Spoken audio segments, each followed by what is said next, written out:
Berdasarkan data Kementerian Kesehatan dari laman corona.jakarta.go.id, menunjukkan adanya penambahan kasus COVID-19 secara nasional mencapai 26.347 orang. Jumlah tersebut mengalami penurunan dibandingkan kasus harian pada 3 Maret 2022, yakni sebanyak 37.259 orang. Tambahan kasus ini membuat total kasus di Indonesia mencapai di angka 5.693.702 kasus. Sementara khusus di DKI Jakarta sendiri terjadi penambahan sekitar 3.727 menjadikan total kasus COVID-19 di Jakarta mencapai lebih dari 1 juta kasus. Kabar baiknya, angka tersebut menunjukkan adanya pelandaian kasus COVID-19 secara nasional. Bahkan Kementerian Kesehatan juga merilis sekitar 15 rumah sakit mengalami tren penurunan kasus COVID-19 dan sekitar 14 provinsi mengalami penurunan kasus COVID.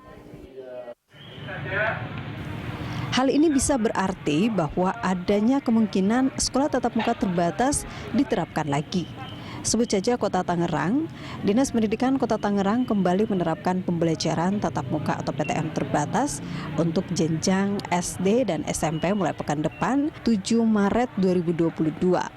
Kepala Dinas Pendidikan Kota Tangerang, Jamaluddin mengatakan, penerapan PTM terbatas itu dilakukan berdasarkan rekomendasi Wali Kota Tangerang dan Dinas Kesehatan Kota Tangerang. Selain Tangerang, sejumlah daerah seperti Bekasi, Cimahi, dan Klaten juga bersiap melakukan sekolah tatap muka terbatas dengan berbagai persiapan. Lalu bagaimana rencana PTM terbatas secara nasional menyusul melandainya kasus COVID-19? Tim Liputan Berita 1. Kasus COVID melandai, apakah ada kemungkinan secara nasional sekolah-sekolah sudah boleh dibuka kembali? Seperti apa rekomendasi dari Kementerian Kesehatan dan Pendidikan? Lalu seperti apa kesiapan aturan serta langkah-langkah yang dibuat? Kita akan membahas hal ini bersama dengan Direktur Pencegahan dan Pengendalian Penyakit Menular langsung Kementerian Kesehatan, Ibu Siti Nadia Tarmizi. Dan juga nanti akan bergabung bersama kami Direktur Sekolah Dasar Kementerian Pendidikan, Ibu Sri Wahyuningsih. Kita ke Ibu Siti Nadia dulu. Halo Ibu Siti, apa kabar? Kabar baik, selamat siang. Baik, Bu Siti, ini kalau kita lihat dari informasi tadi ada penurunan kasus sekitar 11.000 kasus aktif dibandingkan beberapa hari sebelumnya di bulan Maret. Apakah ini mungkin sudah menjadi sinyal bahwa PTM ini sudah aman untuk diberlakukan? Iya, tentunya kalau kita melihat kapan kita harus melakukan pembelajaran tatap muka, ya kembali kita melihat pada terakhir surat edaran yang dikeluarkan oleh Kemendikbud dan juga terkait dengan SKB 4 Menteri ya terkait pelaksanaan PTM. Kemarin memang karena kita berada pada level 3 sehingga beberapa tentunya kita menghentikan kegiatan daripada PTM ini. Nah, saat ini tentunya sudah bisa dilakukan kembali ya evaluasi untuk kemudian dengan kasus positif yang terus menurun, kasus konfirmasi dan juga kalau kita melihat tingkat keterisian perawatan rumah sakit juga terus menurun dan penentuan level daripada kabupaten kota, maka pertimbangan untuk melaksanakan PTM seperti yang pernah kita lakukan itu bisa dilakukan kembali. Baik, nah ini di tengah penyebaran kasus COVID-19 dengan varian Omikron yang lebih cepat, ini kan keputusan untuk melaksanakan PTM seperti yang Anda katakan tadi berdasarkan keputusan 4 kementerian. Nah, kalau indikator dan juga evaluasi yang dilihat dari Kementerian Kesehatan sendiri, indikatornya apa saja Bu untuk bisa dikatakan aman untuk melakukan PTM? Ya, artinya ini kembali lagi kepada indikator terkait dengan situasi PPKM level di daerah tersebut ya. Artinya kalau kita lihat adalah bagaimana kasus konfirmasi harian, kemudian tingkat kematian, ini juga bisa menjadi salah satu pertimbangan pelaksanaan daripada PTM ini. Termasuk kalau kita mau melihat lagi jumlah kasus yang sedang dan kondisi berat yang dirawat di rumah sakit ya, karena itu memiliki kurang lebih 65% daripada penilaian kondisi PPKM suatu daerah. Oke, ini kalau kita lihat yang akan mulai melakukan PTM terbatas itu adalah di wilayah Tangerang dan juga Bekasi. Nah, kalau kita lihat secara nasional, Bu, wilayah mana saja sih yang masih termasuk dalam zona merah saat ini? Ya, terkait kondisi ini, kalau kita melihat kabupaten kota kan sebagian besar itu memang masih pada posisi level 3 dan 4 ya. Artinya kalau kita melihat dari sisi penilaian level PPKM, rata-rata masih pada level 3 dan 4 pada level provinsi ya. Kalau untuk Jawa Barat sendiri kita tahu bahwa dia berada masih pada level 3. Baik, ini seperti yang Anda katakan tadi, untuk indikator mempertimbangkan pelaksanaan PTM dilihat juga dari perkembangan kasus aktif harian di suatu wilayah dan juga level PPKM-nya. Ini nanti apakah akan ada syarat tambahan baru, Bu, seperti sudah ada harus murid dan juga tenaga pengajar yang memenuhi persentase tertentu yang sudah mendapatkan vaksinasi dosis penuh? Ya, artinya kalau sampai sekarang kita mengikuti SKBD 4 Menteri ya, bahwa yang pertama pendidik dan juga tenaga pendidik harus sudah mendapatkan vaksinasi.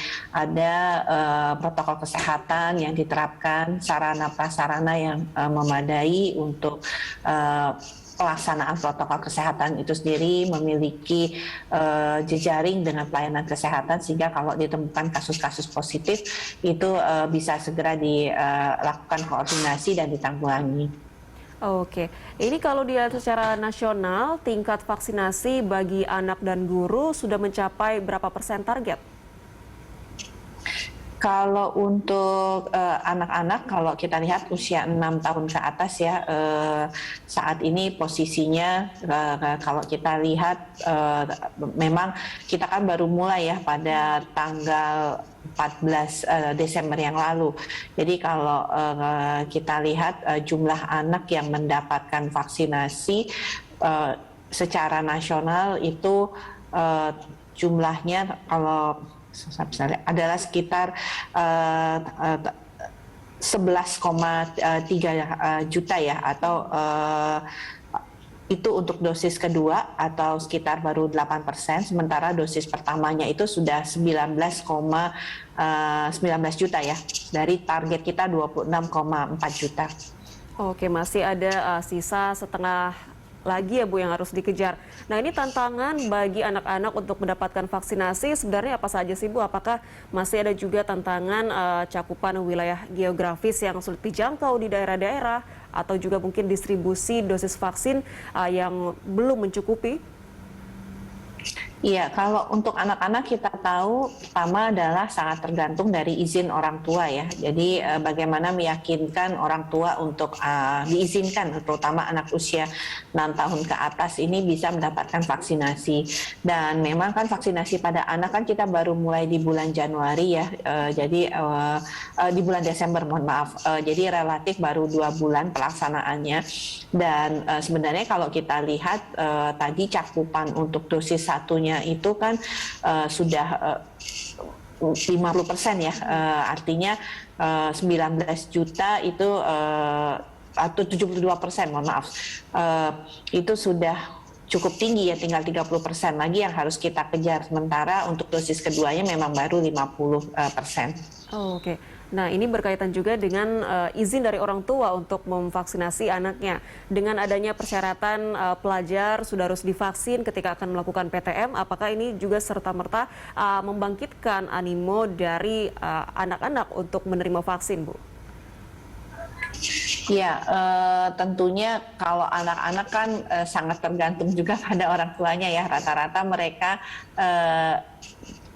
dalam pelaksanaan vaksinasi tentunya berdasarkan izin orang tua. Tetapi mengapa kemudian kita melakukan vaksinasi misalnya khusus kita lakukan untuk anak-anak ataupun juga pelaksanaan vaksinasi di sekolah adalah karena biasanya anak-anak itu cenderung tidak takut ya kemudian kalau untuk divaksin kalau kemudian ada temannya yang sudah mendapatkan vaksinasi. Baik. Kalau kita lihat Bu, terkait dengan perkembangan kasus varian Omikron saat ini sendiri. Nah, ini efektivitasnya bagaimana Bu? Apakah masih sangat tinggi untuk mencegah anak tertular ketika akan mengikuti PTM?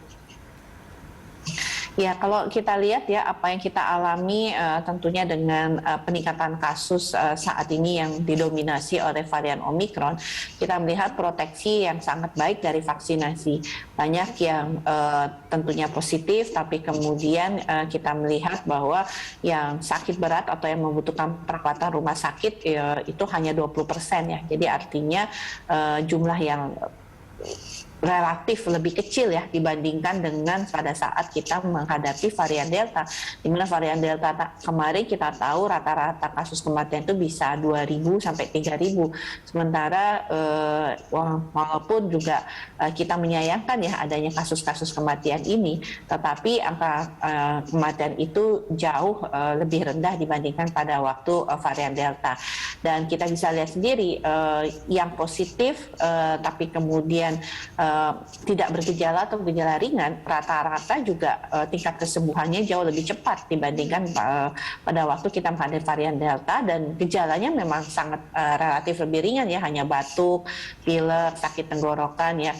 Dan ini tentunya akan memberikan dampak yang sama terhadap anak-anak yang sudah mendapatkan vaksinasi, karena dua hal: satu, peningkatan proteksi pada diri sendiri, yang kedua adalah peningkatan proteksi yang terjadi pada level komunitas. Artinya bagaimana orang dewasa juga memberikan perlindungan ya kepada anak-anak, dan anak-anak juga dengan mereka sudah divaksin juga menjadi faktor yang tidak akan memberikan resiko kepada anak-anak untuk membawa virus tersebut. Karena kita tahu anak-anak memang kalau tertular COVID-19 memang cenderung tidak bergejala ya, karena tingkat keparahan kematian itu meningkat seiring dengan pertambahan usia. Baik, efektivitasnya sangat baik ya Bu untuk menangkal anak terpapar ataupun mengalami gejala berat ketika terpapar COVID-19.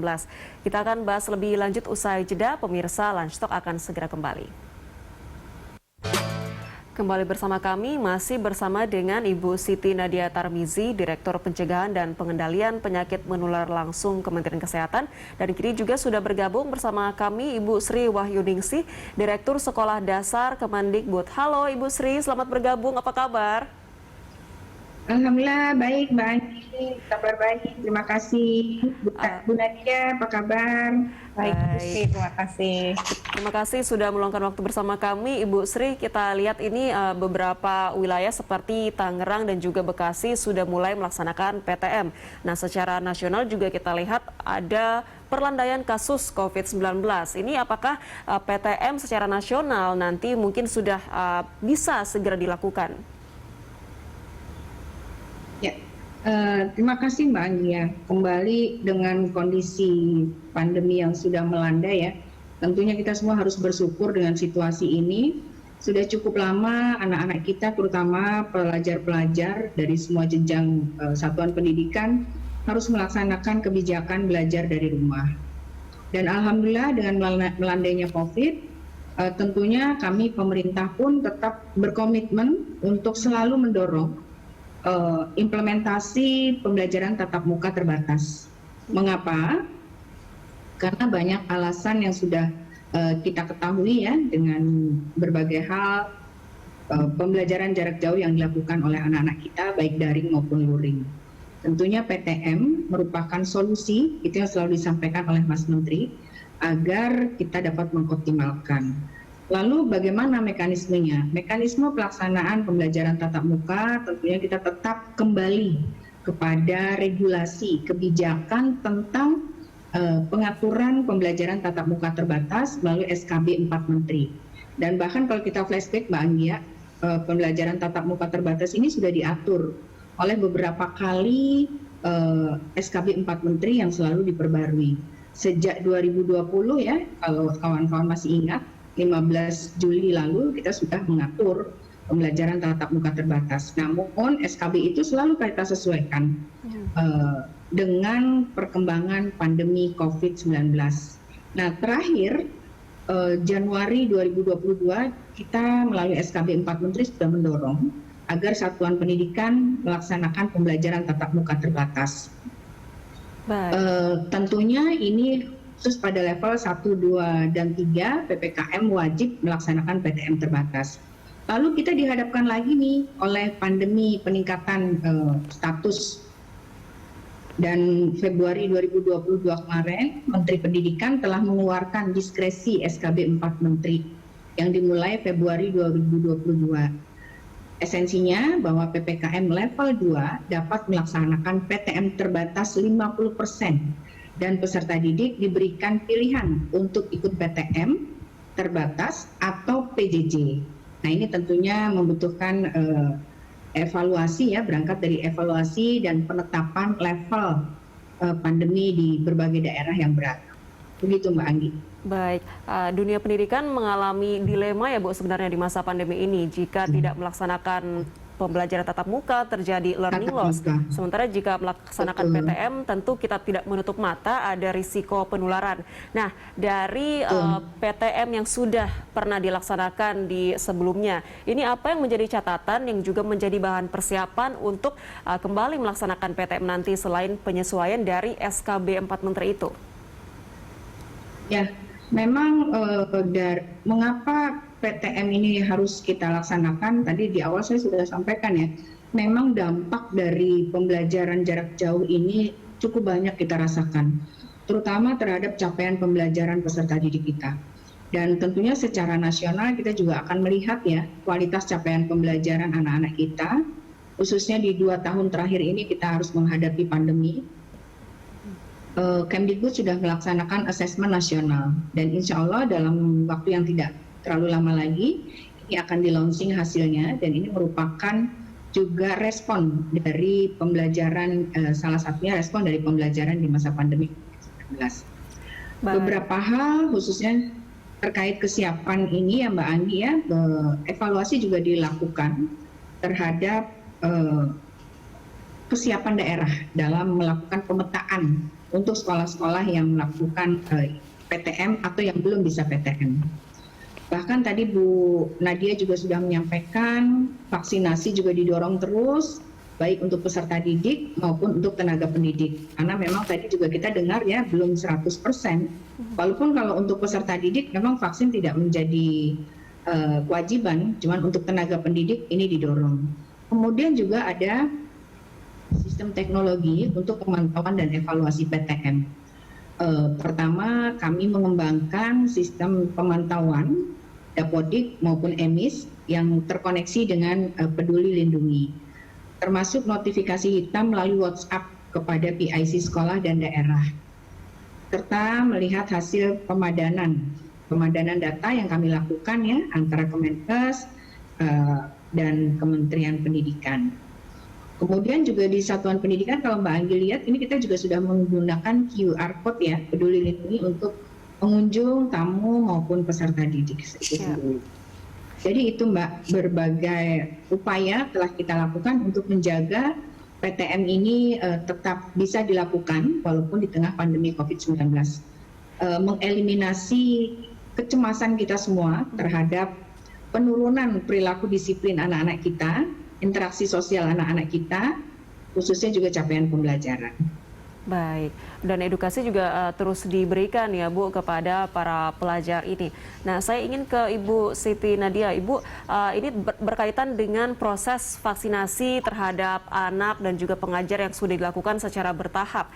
Bagaimana ini bisa berkontribusi terhadap menurunkan risiko penularan di sekolah ketika PTM dilaksanakan? Ya, yang pasti memang dengan vaksinasi akan memberikan perlindungan sekitar 70% sampai 80% ya terhadap kemungkinan penularan.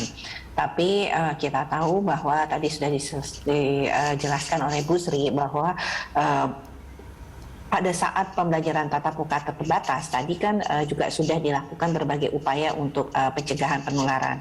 Ingat bahwa sebenarnya sebagian besar kasus-kasus anak yang tertular itu bukan pada saat dia melakukan PTM, tapi justru pada kegiatan-kegiatan lain di luar PTM tadi.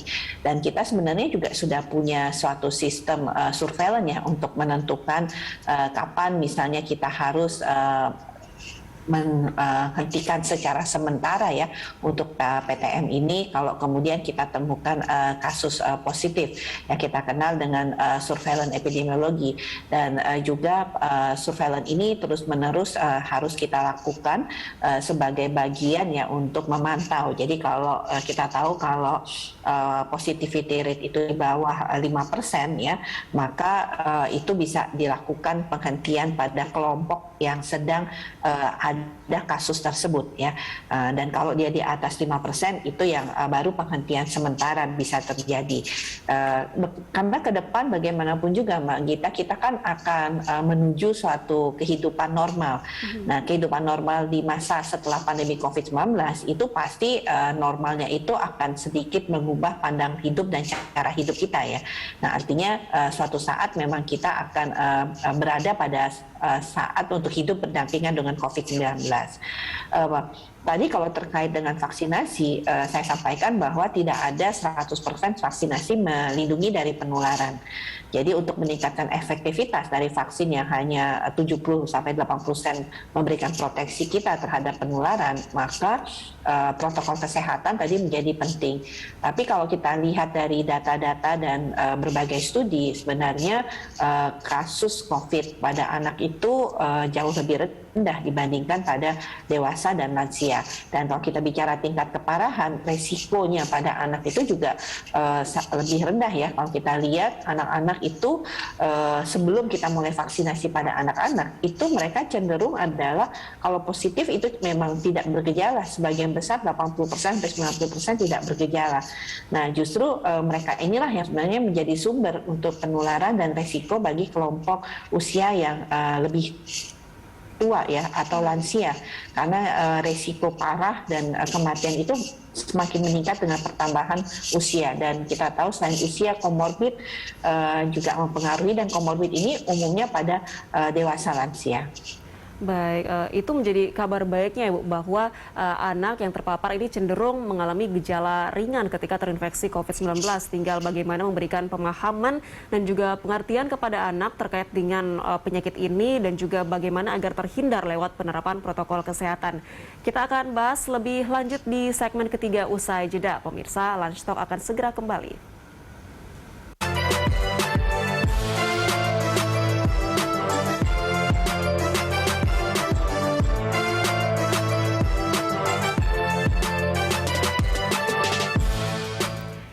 Pemirsa, terima kasih Anda masih bersama kami. Kita lanjutkan perbincangan kita siang ini. Saya ke Ibu Sri terlebih dahulu.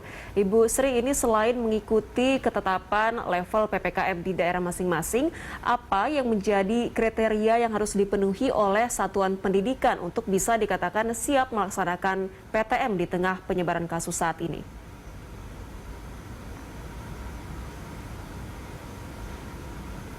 Bisa di-unmute dulu, Ibu Sri? Oke. Baik, terima kasih Mbak Anggi. Terkait dengan kesiapan PTM untuk satuan pendidikan, tentunya kita harus kembali kepada SKB 4 Menteri tentang kriteria PTM bisa dilakukan. Masih pada pembagian level. Ada 4 level. Untuk level 1, tentunya kapasitas PTM bisa dilakukan 100%, Mbak. 100% seluruh hari digunakan untuk hari sekolah dan maksimum pembelajaran 6 jam. Sampai di akhir Februari ini Mbak Anggi, untuk PPKM level 1 ini alhamdulillah ya sudah cukup tinggi kelibatan satuan pendidikan mengikuti PTM untuk seluruh jenjang satuan pendidikan. Baik. Dan untuk level 2 sama Mbak Anggi, ada diskresi juga. Ini 50%. Hari sekolah maksimum 6 setiap hari maksimum 6 jam. Dan begitu pun level 3. Tapi kalau level 3 ini jamnya 4 jam. PPKM level 4 ini PJJ penuh. Kita dorong untuk PJJ penuh. Dan tentu Mbak Anggi, ada hal-hal yang memang perlu diperhatikan. Khusus bagi satuan pendidikan, tetap mengikuti protokol kesehatan. Daftar periksa harus dipenuhi. Peran semua stakeholder harus dilibatkan. keberadaan UKS di sekolah ini harus difungsikan sebagai sarana untuk memantau perkembangan status COVID di sekolah. Jadi semua harus melaksanakan perannya. Orang tua juga harus memahami betul tentang kesiapan putra-putrinya untuk bisa mengikuti PTM. Jadi itu Mbak Anggi, seluruh satuan pendidikan kami dorong melalui SKB 4 Menteri untuk melaksanakan PTM. Yang diperlukan adalah komitmen Mbak Anggi, komitmen kita semua untuk menjaga PTM ini dapat terlaksana dengan baik. Seluruh stakeholder harus mendorong pelaksanaan PTM ini berjalan baik, terutama pada fungsi pengawasan. Ini harus ketat diawasi. Karena kita melihat Mbak Anggi, di lapangan ini masih banyak terjadi, khusus misalnya untuk jenjang sekolah dasar dan PAUD ya, yang lumayan masih cukup tinggi, pengabaian terhadap disiplin prokes masih sekitar 20% rata-rata. Dan ini harus menjadi perhatian kita semua, mendorong perilaku tertib protokol kesehatan tanpa terkecuali.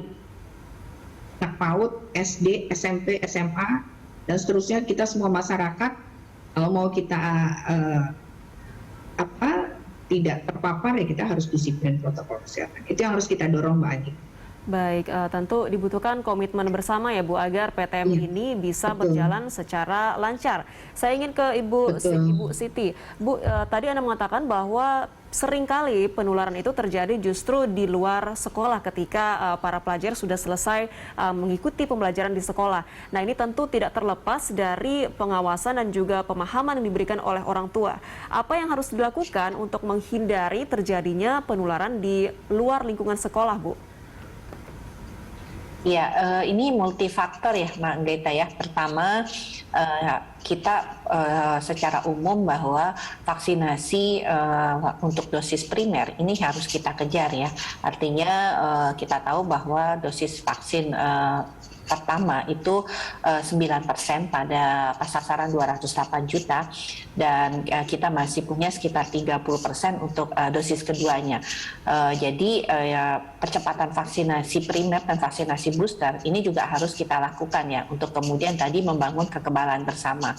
Yang kedua adalah mengaktifkan Satgas ya. Jadi dalam pelaksanaan PTM pun kita tahu Satgas juga harus berperan serta, bukan hanya Satgas di sekolah tetapi Satgas tentunya yang dibentuk oleh pemerintah daerah.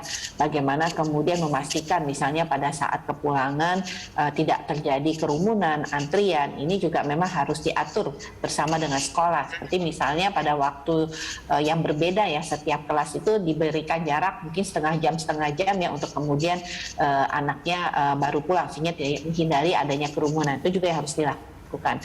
Yang kedua adalah memastikan orang tua bahwa anak yang setelah menyelesaikan PTM-nya itu kembali ke rumah seperti itu. Jadi kemudian tidak ada kemudian anak tersebut memiliki waktu untuk kemudian sempat mungkin berkumpul ya dengan teman-temannya sehingga menimbulkan kerumunan juga. Jadi salah satu syarat untuk pelaksanaan PTM kan Satgas itu juga ada di sekolah yang tentunya mengawasi pelaksanaan termasuk pelaksanaan protokol kesehatan pada anak-anak pasca mereka menyelesaikan atau pulang dari PTM tadi. Baik, kita sudah tiba di penghujung segmen. Saya persilakan masing-masing Ibu Sri dan juga Ibu Siti untuk menyampaikan pesan kepada orang tua maupun masyarakat terkait dengan PTM terbatas ini. Silakan Ibu Sri terlebih dahulu, singkat saja. Ya, terkait dengan PTM, ini memang memerlukan dukungan, komitmen kita semua untuk meningkatkan kualitas PTM. Tujuan PTM adalah memberikan solusi yang terbaik agar anak-anak kita dapat kembali pada harapan kita menjadi pelajar yang baik, pelajar-pelajar Pancasila berkarakter baik, pendidikan secara akademiknya juga tidak tertinggal. Untuk itu saya mohon kepada semua pihak, khususnya pada orang tua, untuk juga membantu memberikan edukasi dan menekankan pentingnya kita semua, khusus anak-anak dalam menjalankan PTM ini, untuk disiplin terhadap protokol kesehatan. Dan kita semua masyarakat harus siap untuk mensosialisasikan terus terhadap vaksinasi, serta kita semua tentunya juga harus melakukan pengawasan dengan baik satu sama lain agar pelaksanaan PTM ini dapat berjalan baik, maksimal, dan optimal. Anak-anak kita bisa kembali bersekolah dengan nyaman, dengan tertib, dan terhindar. Yang diperlukan adalah kita beradaptasi dengan kondisi pandemi COVID. Jika semua sudah kita lakukan, protokol sudah kita lakukan, mari kita tetap berdoa agar kita semua terhindar dan kita semua selamat dari pandemi COVID-19. Baik, Ibu Siti silakan pesan dari Anda sekaligus menjadi closing statement singkat saja.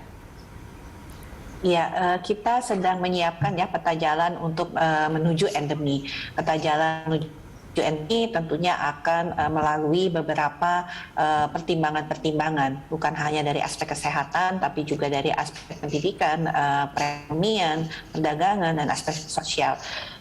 Dengan menuju endemi tentunya ini akan merubah cara pandang ya dan juga perilaku kita dalam kehidupan pasca pandemi tadi. Kita tahu bahwa tidak mungkin COVID-19 ini hilang, pasti kita akan hidup berdampingan dan kita sudah bisa dengan memperhatikan kondisi-kondisi yang ada setelah 2 tahun perjalanan pandemi, kita tahu bahwa mengatasi atau melawan virus ini adalah dengan tekad 3M, 3T dan vaksinasi. Dan ini sudah cukup bisa kita lakukan dan juga memberikan sebenarnya keamanan untuk anak-anak kita untuk kemudian bisa melakukan PTM kembali secara terbatas. Pemerintah tentunya senantiasa akan terus mengevaluasi, mempertimbangkan, menjaga keseimbangan dari sisi kesehatan dan juga dari sisi kepentingan pendidikan. Jadi masyarakat tentunya kita himbau untuk tidak perlu ragu dan kalau belum mendapatkan vaksinasi, anak-anaknya segera divaksin. Yakinlah bahwa pemerintah selalu melihat dari berbagai sisi dan mencari tadi titik keseimbangan antara bagaimana mengendalikan dalam sisi kesehatan dan juga tetap mempertahankan kualitas pendidikan. Baik, kita harapkan perlandaian kasus ini bisa konsisten ya Bu menurunnya agar nantinya PTM secara nasional pun bisa dilakukan agar pelajar kita tidak terus mengalami learning loss yang sudah terjadi selama masa pandemi ini. Terima kasih Ibu Siti Nadia dan juga Ibu Sri yang sudah berbagi informasi bersama kami. Salam sehat selalu. Salam sehat. Terima kasih Bu Sri.